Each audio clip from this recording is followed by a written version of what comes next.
Свалих 17 кг за една година и продължавам да отслабвам. Първите 10 се свалят много лесно, просто трябва да се храним по-малко и да започнем да спортуваме. Сега ще разберете как свалих останалите.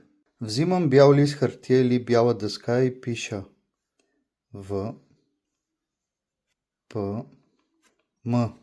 Въглехидрати, протеини и мазнини. По този начин си записвам поне за 2 седмици всичко, което ям и си пресмятам общия брой калории за деня, като всеки грам въглехидрати и всеки грам протеини са по 4 калории, а всеки грам мазнини са равни на 9 калории. Разбирам кое е това количество, което ми позволява нито да пълнея, нито да отслабвам. И ако искам да отслабна, махам от тях до 500 калории на ден и няма начин да не продължавам да отслабвам поне с половин килограм на седмица. Ако видеото ви е харесало, абонирайте се към канала, защото трябва да стане най-големия в България за отслабване.